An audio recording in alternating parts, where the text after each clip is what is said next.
함께 찬송가 384장 찬양하겠습니다.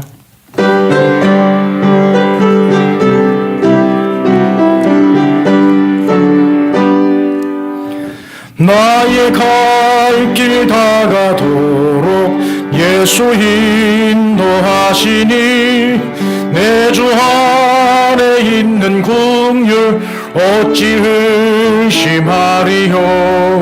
믿음으로 사는 자는 하늘 위로 받겠네. 무슨 일을 만나든지 만사형통하리라. 무슨 일을 만나든지 만사형통하리라. 나의 갈 길 다가도록 예수 인도하시니 어려운 일 당한 때도 족한 은혜 주시네. 나는 심히 고단하고 영혼 매우 가라나 나의 앞에 반석에서 샘물 나게 하시네. 나의 앞에 반석에서 샘물 나게 하시네. 나의 갈 길 다가도록 예수 인도하시니 그의 사랑 어찌 큰지 말로 할 수 없도다. 성령 감화 받은 영혼 하늘 알아갈 때에 영영 부를 나의 찬송 예수 인도하셨네. 영영 부를 나의 찬송 예수 인도하셨네.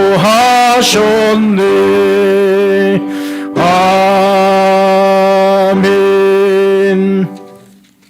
391장입니다.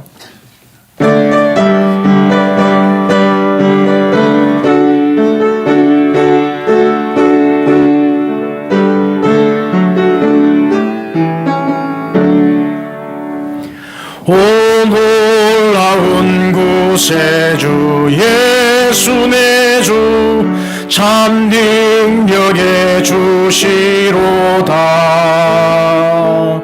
큰 바위 및 안전한 그곳으로 내 영혼을 숨기시네. 메마른 땅을 종일 걸어가도 나 피곤치 아니하며 저 위험한 곳 내가 이를 때면 큰 바위에 숨기시고 주 손으로 덮으시네. 오 놀라운 구세주 예수 내 주 내 모든 짐 벗기시네. 죄악에서 날 끌어 올리시며 또 나에게 힘 주시네. 메마른 땅을 종일 걸어가도 나 피곤치 아니하며 저 위험한 곳 내가 이를 때면 큰 바위에 숨기시고 주 손으로 덮으시네. 증량 못할 은혜로 채우시며 늘 성령의 감화 주사 큰 기쁨 중 주님을 찬양토록 내 믿음을 도우시네. 메마른 땅을 종일 걸어가도 나 나 피곤치 아니하며 저 위험한 곳 내가 이를 때면 큰 바위에 숨기시고 주 손으로 덮으시네. 주 예수님 공중에 임하실 때 나 일어나 맞이하리. 그 구원의 은총을 노래하리. 저 천군과 천사 함께 메마른 땅을 종일 걸어가도 나 피곤치 아니하며 저 위험한 곳 내가 이를 때면 큰 바위에 숨기시고 주 손으로 덮으시네. 아멘. 이 시간에 우리 함께 동성으로 기도하겠습니다. 먼저 우리 충신교회를 위해서 기도하겠습니다. 하나님, 우리 교회가 하나님 모시기에 합당한 교회, 하나님 모시기에 좋은 교회, 우리 교회 될 수 있도록 기도하시고 또 평행감을 회복하는 우리 교회 될 수 있도록 기도하십시다. 이 코로나 시대에 우리 모두가 평안이 회복되고 또 행복이 회복되고 또 감사가 회복되는 우리 회복의 은총을 달라고 기도하시고 또 우리 교회가 70년의 역사를 이제 코앞에 두고 있습니다. 그리고 100년을 향하여 나아가는 우리 교회 될 수 있도록 기도하시고 또 이 마지막 시대에 귀하게 아름답게 쓰임받는 교회가 우리 교회 될 수 있도록 기도하십시다. 또 다음 세대를 위해서 우리 아이들을 위해서도 기도해 주시고 또 육신의 연약함을 호소하고 있는 우리 믿음의 권속들도 있으니 이분들을 위해서도 기도해 주시고 또 우리 한국 교회를 위해서 기도하겠습니다. 하나님, 지금 한국 교회가 굉장히 어려운 지금 상황에 있습니다. 코로나로 어려움을 겪고 있는 교회들도 있고 또 코로나 확진자가 나온 교회들도 있는데 모든 교회들이 합력하여서 선을 이루고 또 우리 한국 교회가 더 이상 이미지가 실추되지 않도록 빅된 교회들로 우뚝 설 수 있도록 기도하시기 바랍니다. 그리고 또 우리 한국 사회가 지금 분열 양상으로 가고 있는데 하나 되게 해주시고 또 우리 대한민국의 모든 많은 사람들이 코로나에서 안전하게 되는 그날까지 지켜달라고 기도하시고 경제를 위해서도 기도하시고 또 여러분의 가정과 자녀를 위해서도 기도하겠습니다. 함께 동성으로 기도하십시다. 하나님 아버지, 감사합니다. 저희들을 또 이 예배의 자리에 앉게 해주심을 감사합니다. 하나님 아버지, 정말 주님께서 핏값으로 세워주신 우리 충신교회를 여기까지 지켜주심을 감사합니다. 이제는 우리 교회가 새로운 역사를 써내려가는 귀한 교회 되게 해주시옵시고 사도행전의 역사를 그대로 이어가는 아름다운 우리 교회 될 수 있도록 인도하여 주옵소서. 그래서 우리 교회가 이제는 70년을 향하여 더 나아가 100년을 향하여 나아가는 우리 교회 될 수 있도록 인도하여 주옵소서. 그래서 우리 교회가 아버지 하나님 회복의 은총을 경험할 수 있도록 인도하여 주옵소서. 아버지 하나님 평행감을 회복할 수 있도록 인도하여 주옵소서. 평안이 회복되게 하시고 행복이 회복되게 하시고 또한 감사가 회복되는 우리 교회되게 인도하여 주옵소서.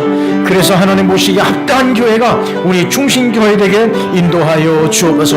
빛을 발하게 도와주시옵시고 소금으로 녹아지는 교회되게 하시고 아름다운 빛을 선포하는 또 구원의 은총을 선포하는 귀한 교회가 우리 교회 될 수 있도록 인도하여 주옵소서. 하나님 아버지, 여기까지 지켜주심을 감사합니다. 우리 교회를 든든히 세워주심을 감사합니다.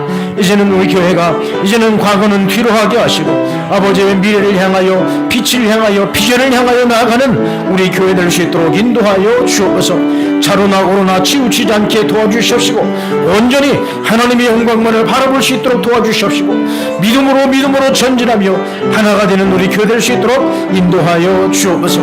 특별히 기도합니다. 이제는 우리 교회가 이 지역에 꼭 필요한 교회가 되게 도와주시옵시고 아버지 하나님, 많은 심령들이 이 재단에 찾아나와 구원의 은총을 경험하게 도와주시옵시고, 날마다 하나님의 은혜가 쏟아지며 넘쳐나는 우리 교회 될 수 있도록 인도해 주시기를 간절히 기도합니다. 하나님 아버지, 또한 기도하오니 우리 다음 세대를 위해서 기도합니다. 아버지는 우리 어린 영혼들 붙잡아 주시고, 우리 어린 영혼들이 이 재단에 나와 예배드릴 수 있는 그날이 속히 올 수 있도록 인도해 주옵소서. 우리 아이들 믿음 변치 아니하도록 도와주시기를 간절히 기도합니다. 아버지 하나님, 정말로 이 시대에 우리 아이들이 믿음을 버릴까 두렵사오니, 하나님 아버지, 그 어린 영혼의 마음 심령 속에 믿음의 씨앗이 떨어지게 하시고 아름다운 열매로 맺혀 주시도록 인도해 주시기를 간절히 기도합니다. 아버지 하나님, 우리 어린 아이들을 위해서 우리 온 성도들이 기도하게 하시고, 우리 아이들을 사랑하는 마음으로 정말로 이 아이들을 위해서 끊임없이 기도하는, 부지런히 세워가는 우리 교회 될 수 있도록 인도하여 주옵소서. 하나님 아버지, 그래서 우리 다음 세대가 세워지게 하시고 우리의 믿음의 대를, 우리 중심교회의 대를 이어가는 아름다운 우리 다음 세대 될 수 있도록 인도해 주옵소서. 하나님 아버지, 우리 교회가 이제는 은혜가 넘치게 도와주시옵시고, 이제는 우리 교회가 성령 충만한 교회가 되어서 하나님 아버지, 정말로 이 자리에 앉았다 가기만 해도 은혜가 넘쳐나게 도와주시옵시고, 정말로 새로운 은혜를 경험하는 우리 교회에게 인도하여 주옵소서. 아버지, 우리 모든 믿음의 모습들 한 분 한 분을 축복해 주시고, 아버지, 특별히 육신의 연약함을 호소하는 우리 믿음의 종들이 있사오니 주여, 이분들 한 분 한 분을 주님께서 붙잡아 주셔서 아버지 하나님, 주님의 놀라운 능력의 손으로 안수하여 주시기를 간절히 기도합니다. 주여, 치료의 광선을 비춰주시기를 원합니다. 주여, 완치되는 그날까지 주님께서 단단히 붙잡아 주시기를 간절히 기도합니다. 약을 귀할 때는 귀하게 효밌게 도와주시옵시고, 의사선을 만날 때에는 아버지 우리 모두에게 희망이 있게 도와주시옵시고, 좋은 소식이 들려지게 인도하여 주옵소서. 아버지는 강건해지는 그날까지 우리 주님께서 붙잡아 주시고 인도해 주시기를 간절히 기도합니다. 하나님 아버지, 또한 기도하오니 코로나19로 어려움을 겪고 있는 아버지, 이 대한민국에 많은 교회들이 있습니다. 아버지, 교회에서 확진자들이 계속 아버지 나타나고 있사오니 주 하나님 아버지, 우리 교회들이 일어나게 도와주시옵시고, 교회들이 기도하게 도와주시옵시고, 교회들이 하나님 아버지 정말로 본인의 자리로 돌아갈 수 있도록 인도해 주시기를 간절히 기도합니다. 하나님 아버지, 본질로 돌아가는 한국 교회에게 인도하여 주옵소서. 아버지, 코로나로 어려움을 겪고 있는 소상공인들도 지켜주시고 많은 자영업자들을 지켜주셔서 아버지, 이 가운데 어려움 당치 않도록 도와주시기를 간절히 기도합니다. 경제도 회복되게 도와주시옵시고, 코로나도 하루속히 종식되게 도와주시기를 간절히 기도하오니 주님 은혜를 베풀어 주옵소서. 이 시간도 하나님 아버지 말씀을 받고자 하오니 주여, 이 시간에 우리의 마음을 열게 도와주시옵시고 집중하여 사모하는 마음을 가질 수 있도록 인도하여 주옵소서. 그래서 하나님의 말씀이 우리의 심령 속에 아버지 심겨지게 도와주시옵시고, 우리 모두는 그 말씀을 순종하게 하시며 그 말씀을 따라 승리하는 우리 모든 삶이 되게 인도하여 주옵소서. 이 시간도 홀로 영광 받으시려 나오니 주님 함께 인도하여 주옵소서. 감사하고 예수님의 이름으로 기도하옵나이다. 아멘. 하나님 말씀 갈라디아서 3장 15절부터 22절 말씀까지 함께 교독하겠습니다. 갈라디아서 3장 15절부터 22절의 말씀입니다.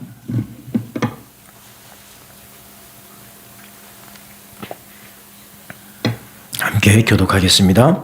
형제들아, 내가 사람의 예대로 말하노니 사람의 언약이라도 정한 후에는 아무도 패하거나 더하거나 하지 못하느니라.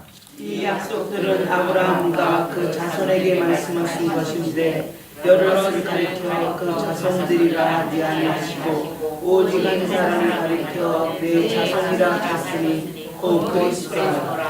내가 이것을 말하노니 하나님께서 미리 정하신 언약을 430년 후에 생긴 율법이 폐기하지 못하고 그 약속을 헛되게 하지 못하리라. 만일 그 유언이 율법에서 난 것이면 약속에서 난 것이 아니니라. 그러나 하나님의 약속으로 말미암아 아브라함에게 주신 것이라. 그런즉 율법은 무엇이냐? 범법함으로 더하여진 것이라. 천사들을 통하여 한 중보자의 손으로 베푸신 것인데 약속하신 자손이 오시기까지 있을 것이라. 그 중보자는 형편만 위한 자가 아니라 하나님은 한 분이시니라. 그러므로 율법이 하나님의 약속들과 반대되는 것이냐? 결코 그럴 수 없느니라. 만일 능히 살게 하는 율법을 주셨더라면 의가 반드시 율법으로 말미암았으리라. 그러나 성경이 모든 것을 죄 아래에 가두었으니 이는 예수 그리스도를 믿음으로 말미암는 약속을 믿는 자들에게 주려 함이라. 아멘. 할렐루야. 우리 함께 인사하실까요? 잘 오셨습니다 하고 인사하십니다. 잘 오셨습니다. 한 분은 인사합니다. 사랑합니다. 사랑합니다. 어떤 한 청년이 예수를 믿고 이제 변화가 된 거예요. 그 삶이 완전히 바뀌어버린 겁니다.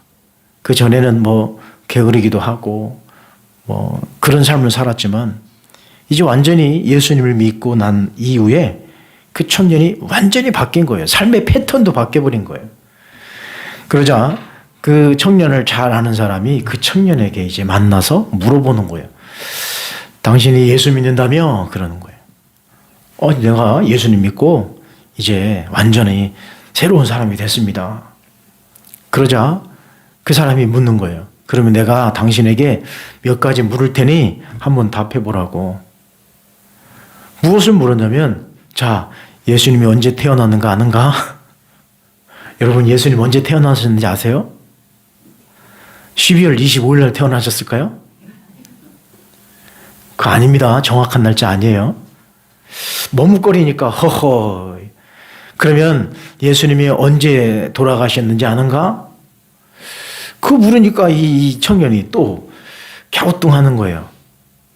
우리의 죄를 위해서 돌아가셨다는 건 아는데 언제 돌아가셨는지는 모르는 거예요. 그러면 예수님의 가족이 누군지 아는가? 갸우뚱거리는 거예요. 그러자 이 질문을 던진 이 사람이, 당신은 예수 믿는 게 아니네. 예수 믿으면서 어떻게 그것도 모르고 예수 믿는다고 하는가? 자, 여러분들에게 묻겠습니다. 예수님 언제 태어나셨죠? 예수님 언제 돌아가셨죠? 예수님 가족이 누구죠? 예수님은 몇 세에 돌아가셨을까요? 이 청년이 이 질문에 이 마음이 내가 이것도 모르고 예수를 믿는가? 그런 마음이 드는 거예요. 이보게, 당신 예수 믿지 말고 그게 예수 믿는 건가? 나나 따라오게 하고 도를 하십니까? 이쪽으로 데리고 가는 거예요. 이 청년이 거기서 깨달은 겁니다. 아니지. 내가 이거 모른다고 해서 예수님이 언제 태어나셨는지, 언제 돌아가셨는지, 예수님의 가족이 누군지도 모른다고 해서 내가 구원받지 못하는 것이 아닌데, 아이고 정신 차려야지 하고 얼른 그 자리를 박차고 나왔다는 이야기가 있습니다. 자, 여러분들이 예수님이 언제 태어나셨는지 몰라도 구원받는 데 지장이 있을까요, 없을까요? 없습니다. 예수님이 언제 돌아가셨는지 모른다고 해서 여러분 구원의 문제가 바뀔까요, 안 바뀔까요? 예수님의 가족이 누군지 모른다고 해서 여러분이 천벌을 받습니까? 중요한 것은 뭐냐? 중요한 핵심의 진리가 뭐냐? 예수님 믿으면 구원받는다고 하는 이 기본적인 진리만 알면 되는 거예요. 그거 모른다고 해서 뭐 지옥 가거나 그거 모른다고 해서 천국 가는데 하나님 백성 되는데 자격 미달이라고 해서 하나님이 떨어뜨리진 않는다는 얘기죠. 그래서 우리는 자칫 잘못하면 이런 것들에 대해서 이런 것이 앞서갈 수 있다는 거예요. 구원의 문제보다도 이것이 더 앞서갈 수 있다는 겁니다. 특히 여러분 구원파에서는 여러분들을 유혹할 때 어떻게 유혹을 하는지 아시죠? 구원파는 무엇이라고 질문을 던지냐면 여러분에게 묻습니다. 여러분 구원 받으셨습니까? 답해 보십시오. 구원 받으셨어요? 아멘이십니까? 자, 그러면 또 하나 묻겠습니다. 몇 월 며칠 날 구원 받으셨어요? 모르면 구원 안 받은 거예요, 그거는. 이것이 어디서 주장하는 거냐면 구원파에서 이야기하는 겁니다. 내가 구원받은 것을 어떻게 모를 수 있느냐? 내가 태어난 날짜를, 당신들 생일날을 그렇게 잘도 챙기면서 내가 구원받은 날을 모를 수 있느냐?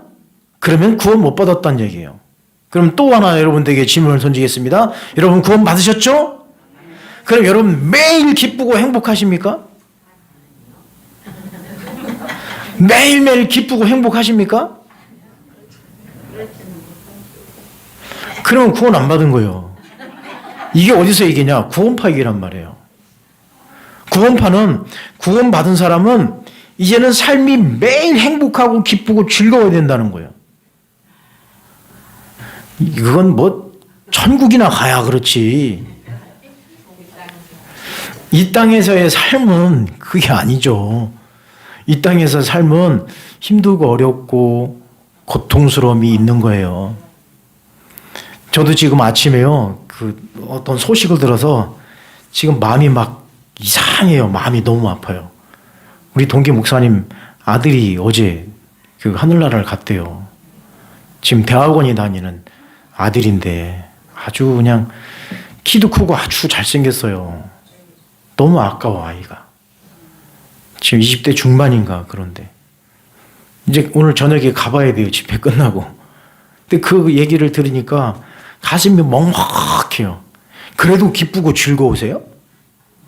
아니란 말이에요. 우리는 사람은 감정의 동물이기 때문에, 동물이 아니죠. 감정의 사람이기 때문에 우리는 그런 것들이 들어오게 되면 막 가슴이 깔아지고 마음이 아프고 깔아지고 기분도 다운되고 그런단 말이에요.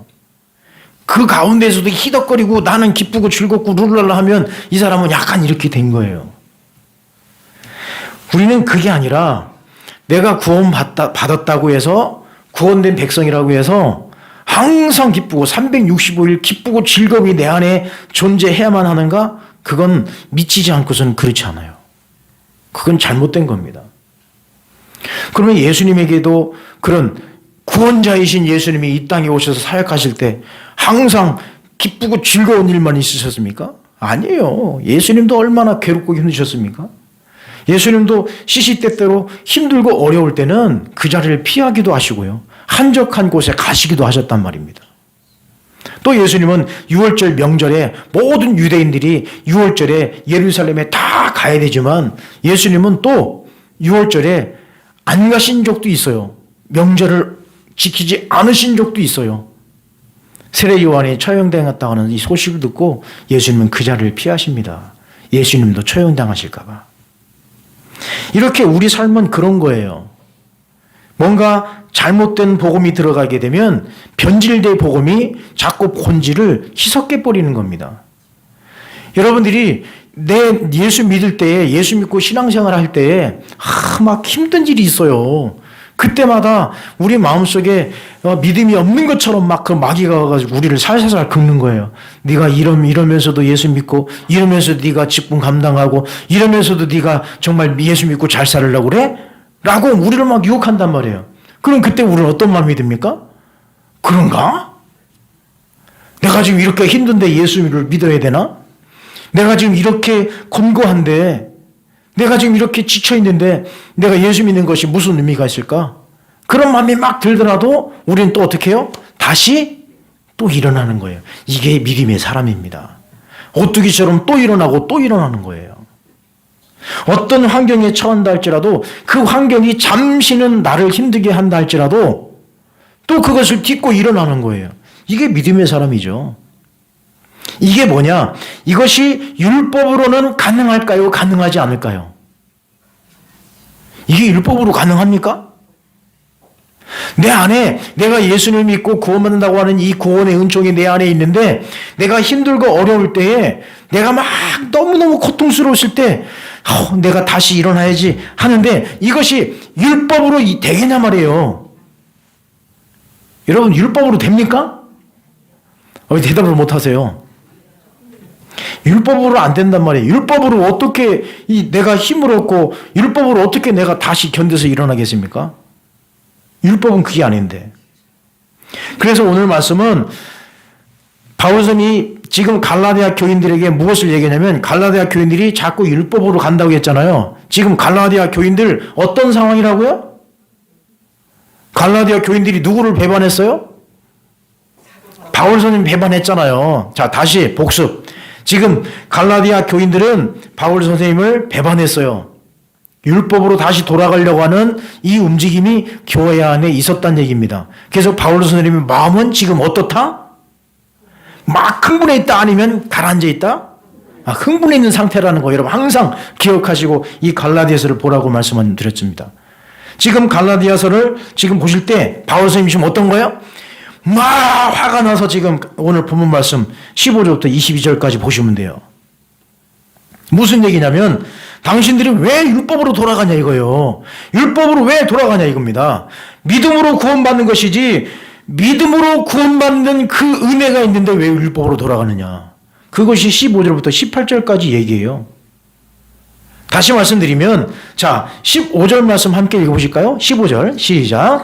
형제들아 내가 사람의 예대로 말하노니 사람의 언약이라도 정한 후에는 아무도 폐하거나 더하거나 하지 못하느니라.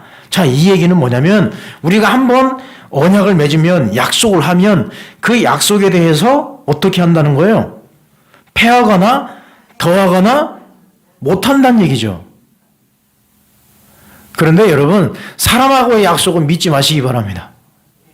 사람하고의 약속이 아니에요. 이것은 하나님과 우리 사람과의 약속이에요. 하나님이 우리와 약속해 주신 거란 거죠. 그런데 여러분 사람과 약속한 것은 까먹어요. 까먹어.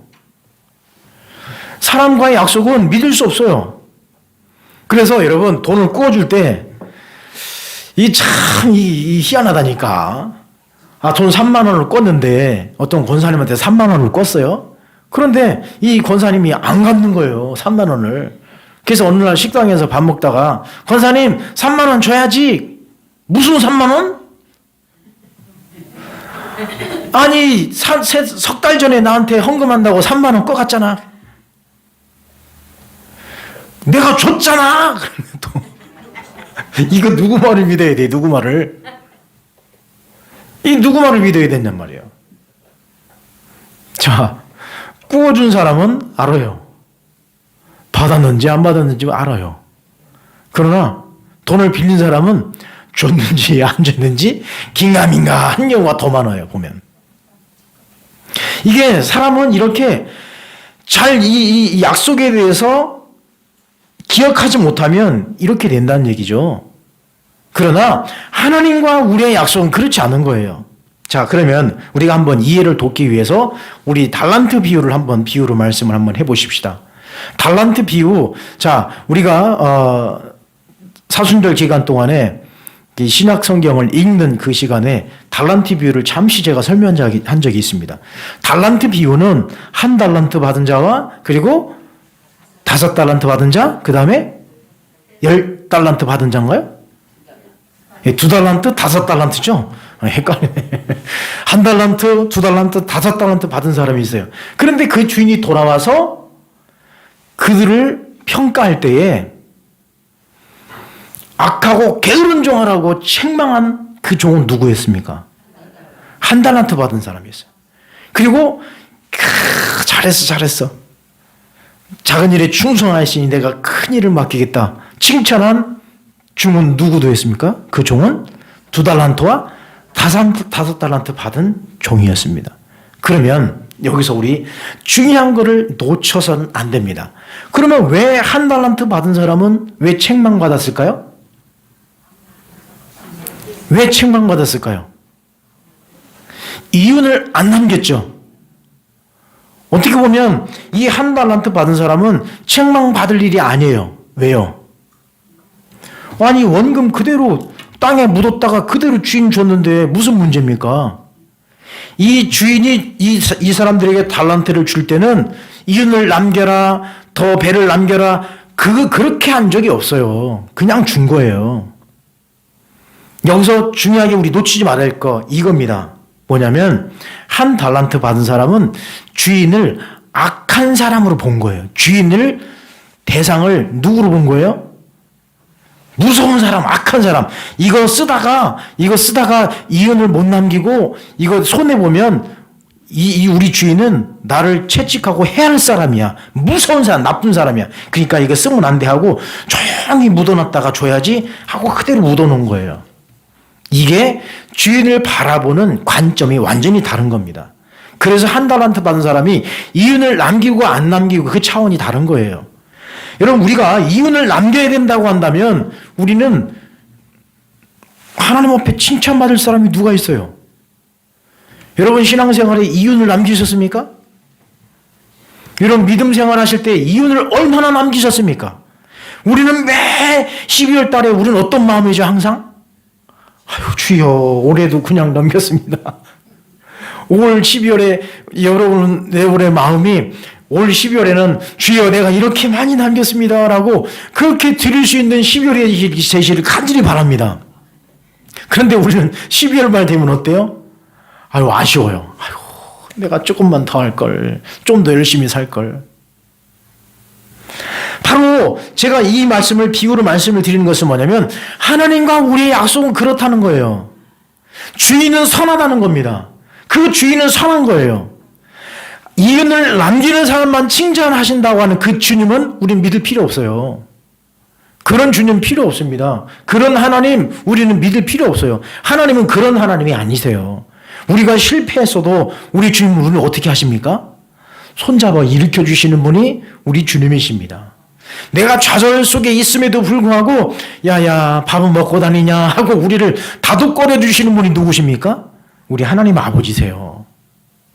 실패하고 좌절하고 이윤을 못 남겼다 할지라도 너 왜 이윤을 못 남겼어? 너 이 악하고 게으른 종아라고 책망하시는 주님이 아니라시는 겁니다.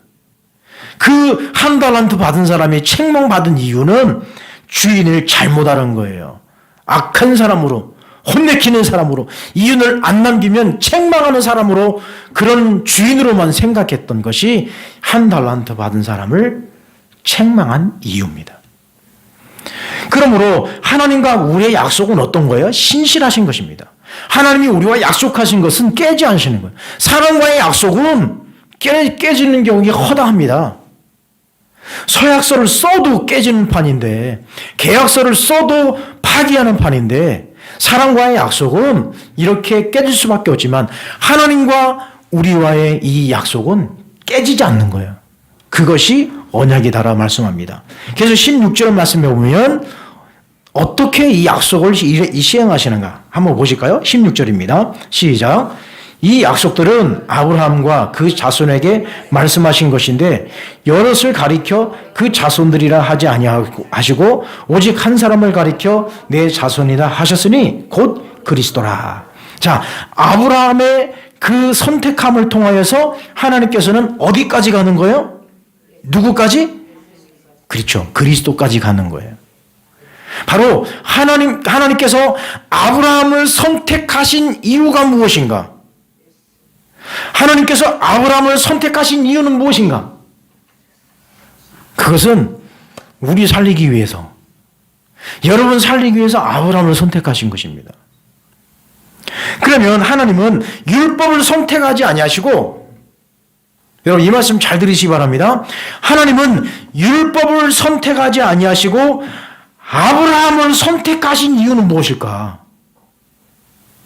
이게 아브라함을 통해서 약속을 주시는 거예요. 그 약속이 뭐냐? 구원의 은총입니다.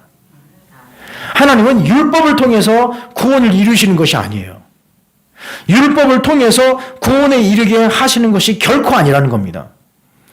하나님께서 아브라함을 선택하셔서 아브라함을 통해서 한 민족을 이루고 한 나라를 만드시고, 그 나라가 무슨 나라예요? 이스라엘이라고 하는 나라가 되었고요. 그 이스라엘을 통하여서 온 인류가 구원받는 통로로 쓰임받는 겁니다. 다시 말씀드리면 아브라함을 통해서 다윗의 계보가 나오고, 다윗 혈통에서 누가 나오는 거예요? 예수 그리스도가 나온다는 얘기입니다. 이것이 바로 하나님께서 우리에게 약속해 주신 그 언약이라는 거예요. 율법이 아니라는 거예요. 율법으로 내가 너희들에게 예수 그리스도를 보내겠다, 율법으로 주신 것이 아니라 은혜로 주셨다는 거예요. 언약으로 주셨다는 얘기입니다. 그래서 율법은 우리가 저 은혜 아래에 있는 거예요. 제가 다시 말씀드립니다. 율법은 어디 아래에 있다고요? 은혜 아래에 있는 거예요.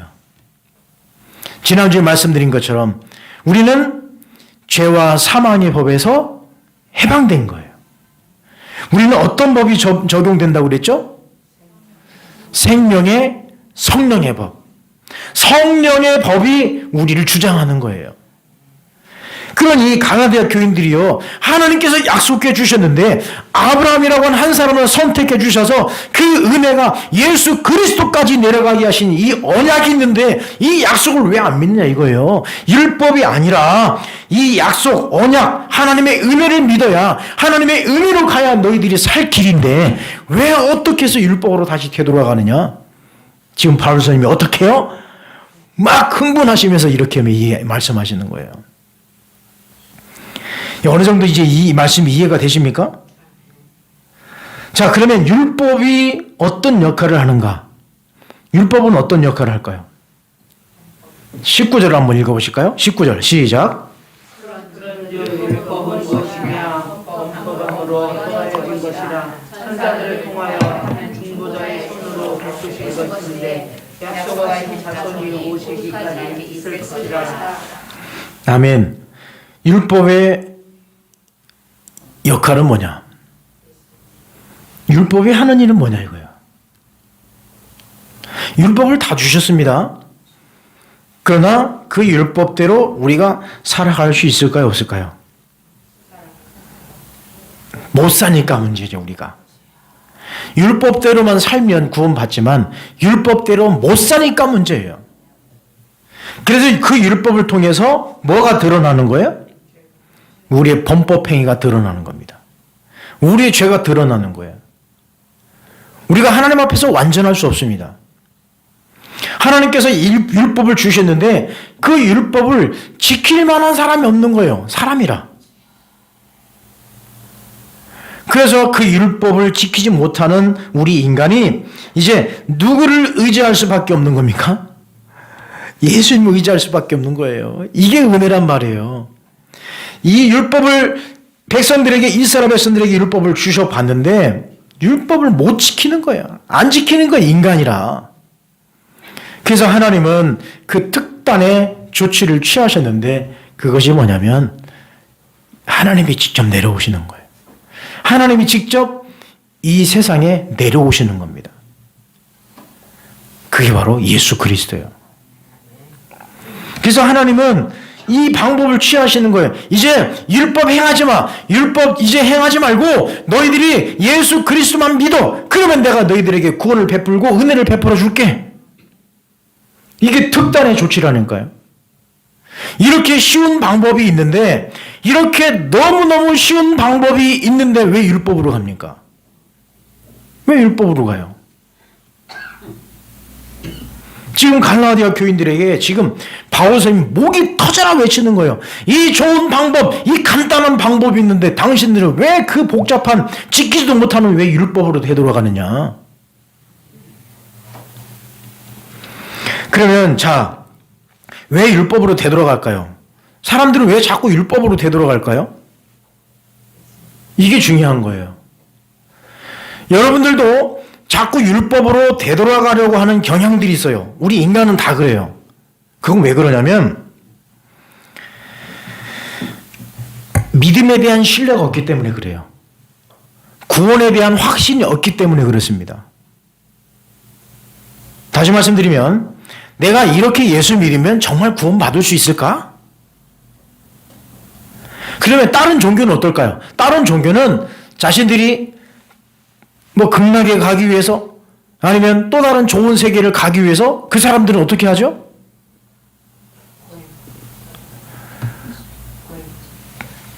몸을 못 견디게 하는 거예요, 그 사람들은. 그래서 불교에서는 돌을 닦는다고 그러잖아요. 그래서 깨달은다고 해요. 깨닫네. 돌을 깨닫는다고 그래요. 그래서 그 돌을 깨닫기 위해서는 자기 몸을 계속 편하게 하는 것이 아니라 그 고통을 주는 거예요. 그래서 성철 스님 같은 경우는 수십 년 동안에 누워서 잔 적이 없어요. 앉아서 잤습니다. 앉아서. 그래서 깨달은 게 뭐냐? 무엇을 깨달았대요? 산은 산이요 물은 물이다. 이거 깨달은 거예요.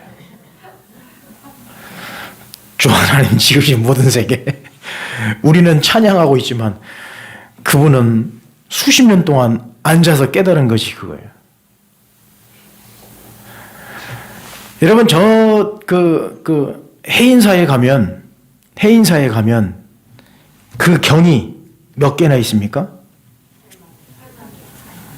해인사 안 가보셨죠? 한번 귀경 한번 가보세요.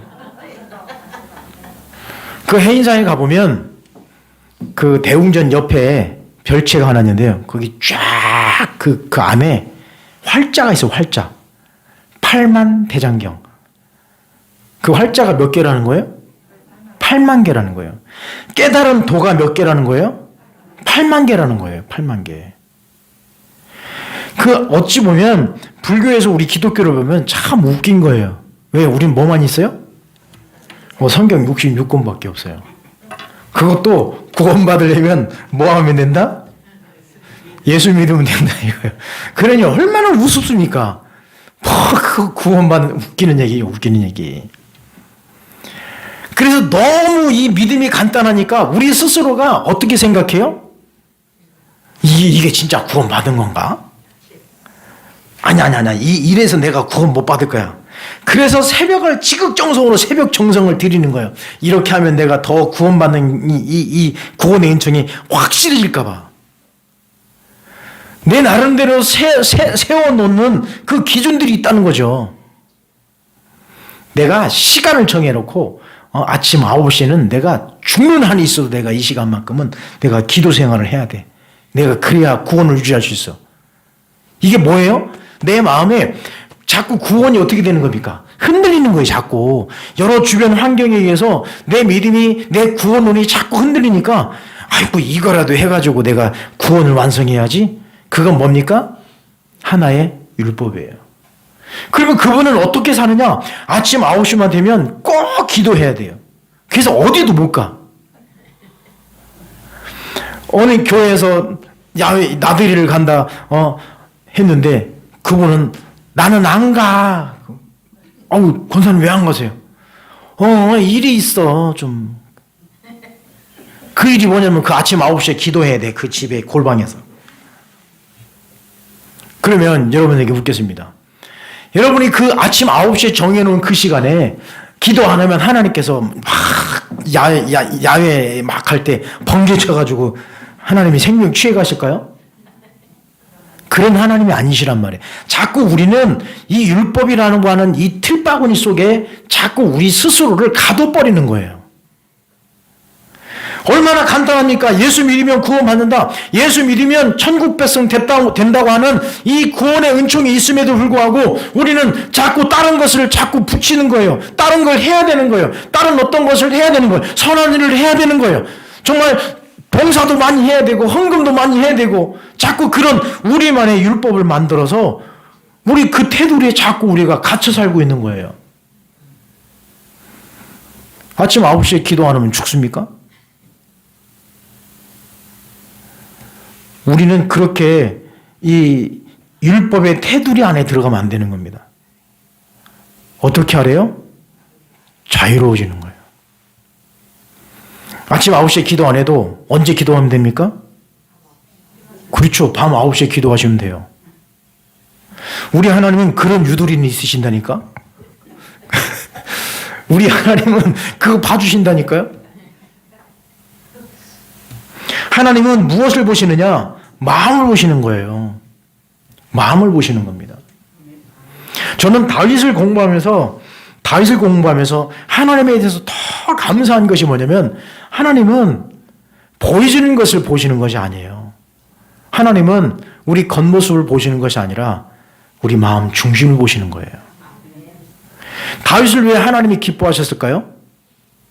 그건 다른 것이 아니라 다윗도 못됐어요. 다윗도 전쟁 좋아하는 사람이었습니다. 다윗이요 정말 피를 많이 본 사람이에요. 다윗으로 말미암아 그 주변 나라들 다 먹잖아요. 다윗이 어떻게 보면 상대 국가에서 바라보면 정말 죽일 놈이 누구예요? 다윗이란 말이에요. 칼로 다 압제해버렸으니까. 그러나 하나님이 왜 다윗을 하나님 마음에 쏙 드는 사람이었는가? 그것은 다윗은 하나님을 향한 그 마음이 무엇으로 표현됐다고요? 성전 짓는 것에 그가 올인한 거예요. 그러면 하나님은 성전을 지었다고 해서 그 마음을 기뻐하시고 성전을 안 지었다고 해서 그 마음을 안 받아주시느냐? 그게 아니란 말이에요. 다윗을 공부하다 보니까 뭐냐면 다윗의 마음이 중요했던 것입니다. 하나님은 그 마음을 아신 거예요. 그 마음을 너무나 잘 아신 거예요. 그러면 다윗보다도 누구를 더 사랑하셔야 돼요? 하나님은? 솔로몬을 더 사랑하셔야 돼요. 솔로몬을 더 합당한 왕으로 삼으셔야 돼요. 왜요? 성전 지었으니까. 근데 하나님은 성전, 그 건물에 관심이 있으신 게 아니에요. 하나님은 그 건물에 마음에 드신 게 아니에요. 성전을 짓겠다고 하는 그 다윗의 마음이 중요한 거예요. 그 마음을 받으신 거예요. 그것처럼 우리가 율법으로 되돌아가지 아니하려면 무엇이 중요하냐? 내 마음속에 있는 믿음이 중요한 거예요. 내가 아침 9시에 정해놓고 기도하기로 했는데 그거 못 지켜서 번개 맞을까 봐 그거 두려워가지고 덜덜 떨면서 기도하느니 차라리 그거 하지 마십시오. 하나님은 그거 원치 않으세요.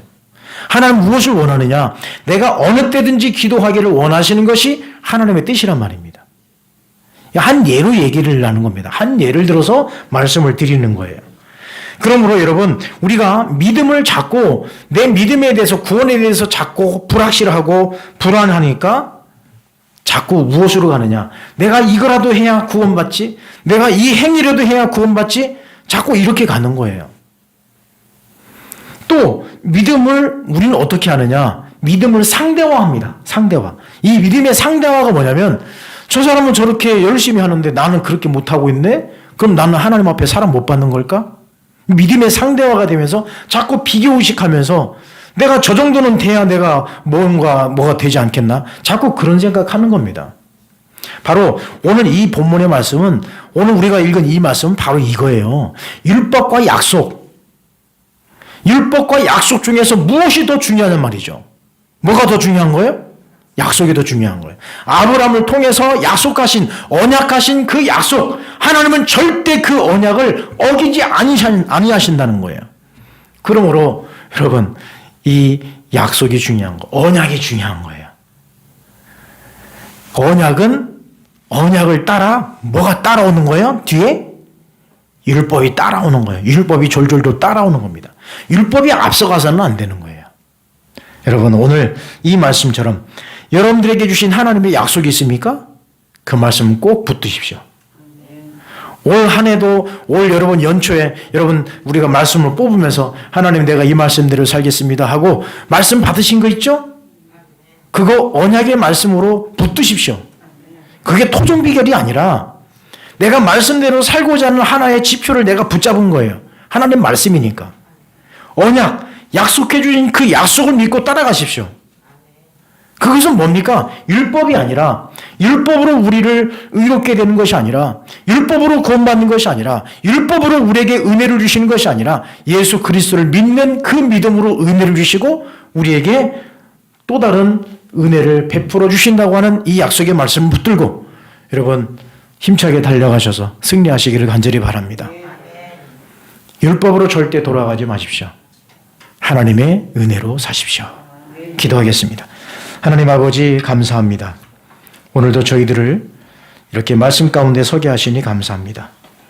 바울 선생님은 갈라디아 교인들에게 율법과 약속에 대해서 하나님께서 언약해 주신 그 언약이 더 중요하다고 말씀하고 있습니다. 하나님, 우리들도 신앙생활을 할 때에 자꾸 율법주의로 흘러가려고 하는 우리의 경향들을 보게 됩니다. 그러나 우리들도 예수 그리스도를 믿는 믿음으로 변치 않게 도와주시옵시고 그 은혜로 살아갈 수 있도록 인도하여 주옵소서. 이제는 우리 주 예수 그리스도의 은혜와 하나님 아버지의 크신 사랑하심과 성령님의 감화감동 역사 충만하신 은혜가 율법이 아닌 언약의 말씀으로 살아가기를 결단하는 우리 모든 믿음의 권속들을 위해 지금부터 영원토록 함께 계시기를 간절히 축원하옵나이다. 아멘.